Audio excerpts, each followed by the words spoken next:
I'm kind of getting a lot of disappointment energy from some of you. Like you got something, but it might not have been what you were hoping for it to be. So let's tap into that a little bit and see what's going on there. The card on the bottom of the deck, which I view for additional support into the reading, kind of that one card summary, is the Wheel of Fortune. And Wheel of Fortune has to do with luck, chance, fate, karma, any of the external influences that impact our lives that we have little to no control over. Sometimes we do. I mean, I think a lot of people really yearn for the idea of a karmic justice that, if somebody does cruel and unusual things to people here on earth, that there will be some sort of divine retribution for that. And I think that's a very natural longing for people to have.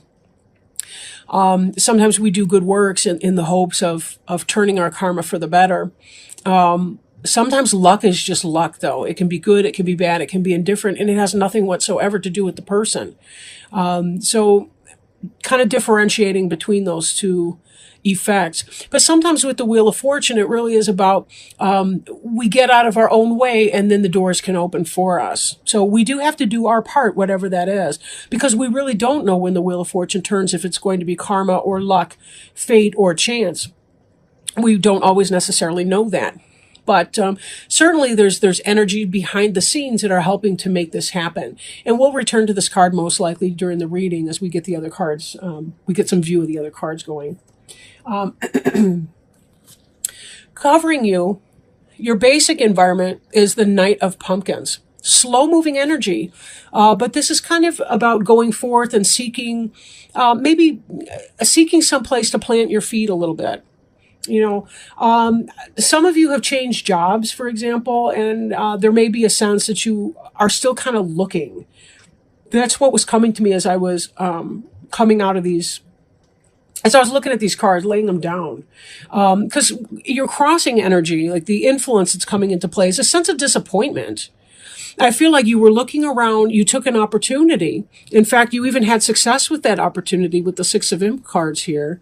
But yet there's some sense of loss or disappointment. You don't notice the full so much as you do what's spilling out over here. And that could be why there's kind of a dissatisfaction and unsettled kind of an energy here. There's a lot of beginnings and fresh starts, and there has been some positivity, but there still is that, I don't feel like you're ready to settle where you are right now.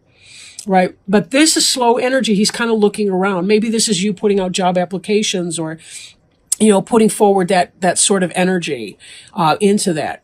So there is a disappointment.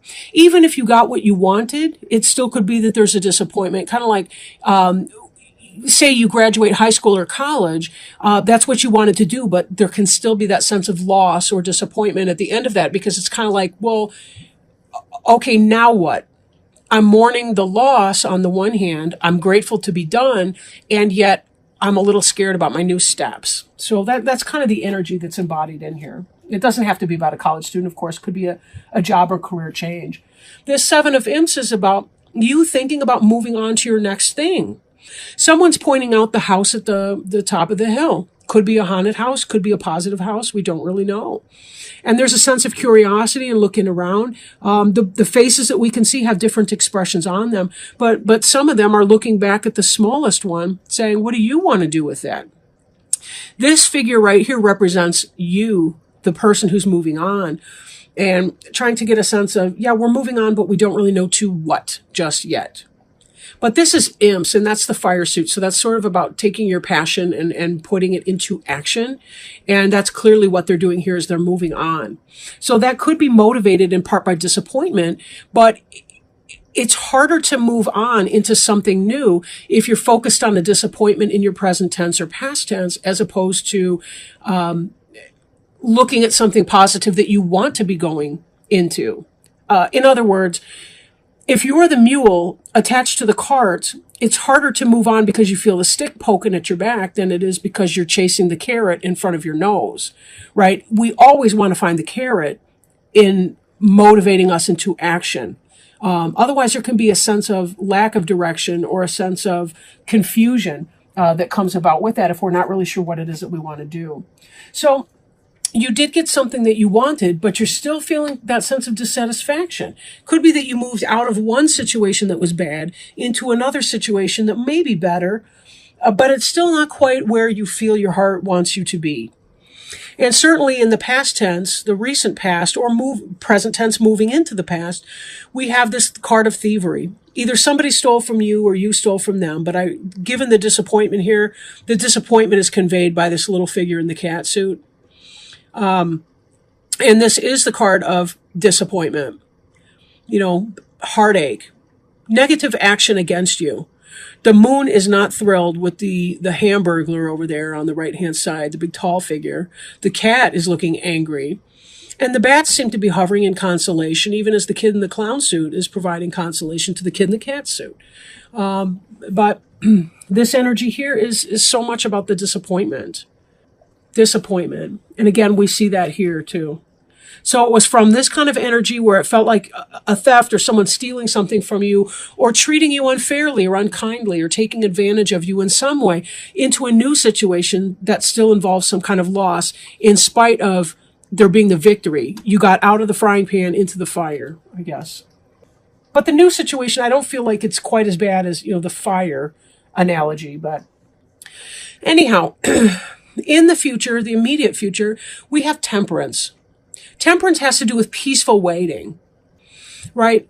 There's a process that comes underway. And we know that this night energy is slow because pumpkins is the slowest moving energy in the deck. And this knight is basically standing still. His horse is shifting weight. It's not even moving forward. We have the sense of disappointment. But as you're waiting for something new to come into your life, some new change, some new opportunity, it's very important that you check that you're not making your wait more uncomfortable than it need be because of an attitude.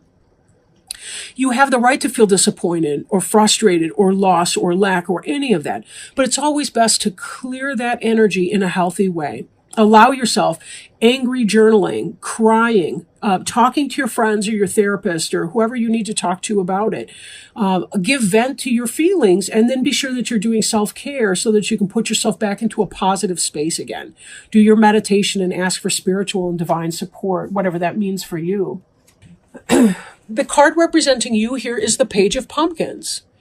The Page of Pumpkins is somebody who's inquisitive, a student, earth sign, Taurus, Virgo, or Capricorn, somebody who's a scholar, has learned a bunch of things. But here she's put her book down and now she's looking at something. She's holding something material in her hands, right?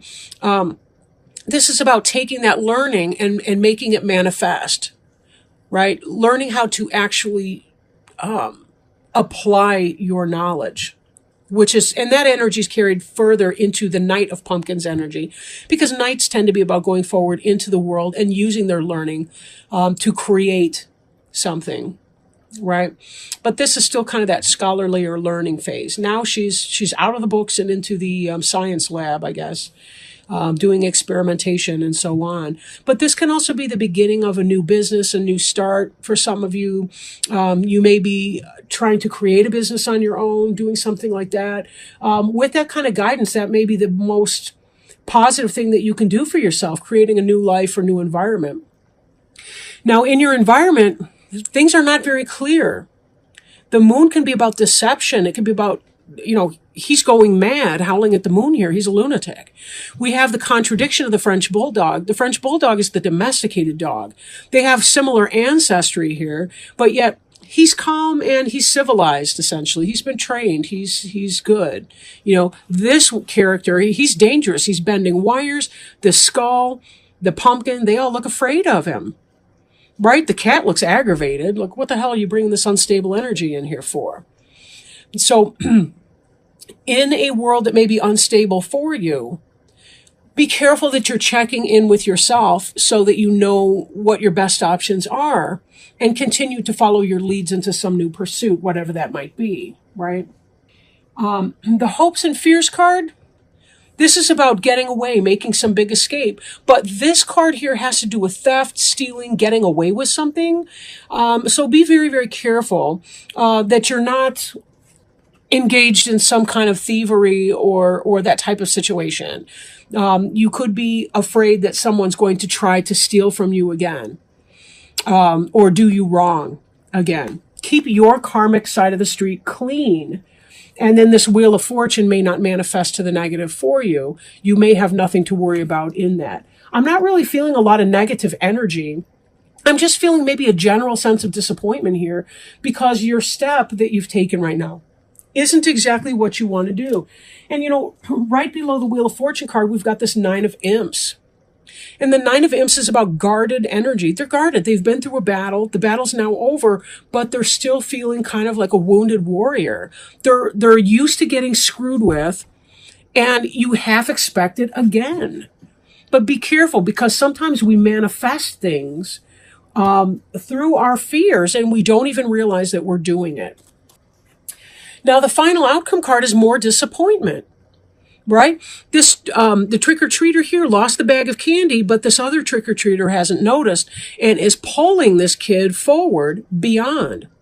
So there may be kind of that sense, that somebody else is making you lose your candy, which again is a repetition of this and could explain why you're afraid here. You've got some unstable characters possibly around you in this Moon card.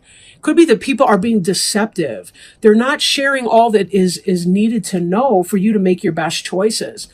But the guidance I'm feeling here is do what you need to do, and it may be slow getting out of there. Be patient and bide your time. Keep your side of the street clean. Don't you engage in fuckery and nonsense like some other people might. But you just do slowly, steadily, do your work, create and do your jots and tittles, fill out your job applications, and do what you need to do to get out of this situation.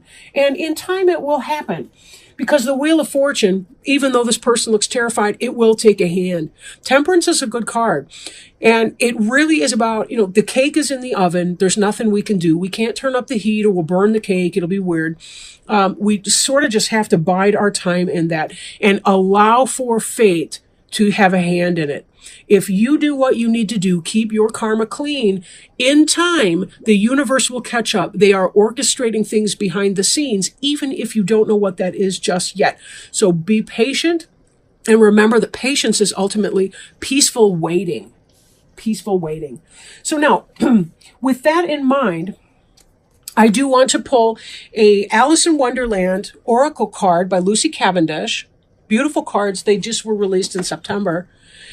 And see if there's any wisdom, guidance, anything helpful that Spirit feels that you may benefit from knowing, or any encouragement that they might provide you as you're trying to get through what could be an uncomfortable situation for many of you. Oh. Investigate. This one just kind of popped out at us. I've been having a lot of luck with that lately. Investigate. Look closely, ask questions, and think before acting. Give me one moment to look up the card in the book here, and then I'll read it to you. These tend to be a little bit long, these explanations, but they're totally worth it. So we have here, no, I'll look first. And that's a quote from Alice, of course. Too many people blindly follow others, and in many situations we can find it easier to go with the flow, to trust in other people, and even to follow orders. But Alice does not do this, not until she has thought it through for herself. She may be impetuous, adventurous, and curious, but she is also sensible, cautious, and inquiring. Alice remembers the good, common-sense advice she has learned through hearing stories of others' mishaps. And right now, you must be like Alice. This card, in fact, let me pull up this Temperance card because that's kind of what I'm hearing. This card asks you to check something carefully before going ahead. You are being encouraged to take a daring new path of action, and while everything is most likely well, you still need to take responsibility and remember to be your own guardian and caretaker. Look over the details, check the packaging, be sure to know what is in the fine print, and ask questions about the arrangement or the offer which you are about to enter into or accept. That's this little page of pumpkins right here as she's going through all the details, right? If, like Alice, you find there is nothing alarming or hidden about the arrangement, and here we have hidden and alarming arrangements in our Moon card, by all means, go ahead. However, do not follow orders or blindly do what you are told. Investigate, decide, and if you go ahead, be prepared for unexpected changes when you sign, start, connect, or decide to advance. There is always an element of the unpredictable and there is no way of preparing for all the strange and wonderful things that will happen next. Here's another card for unpredictable right here, the Wheel of Fortune. Sometimes we just don't know what we're going to be offered. So this card in divination indicates an important decision requires you to inquire, inform yourself, and think it through thoroughly. Find out as much as you can and look at the fine print.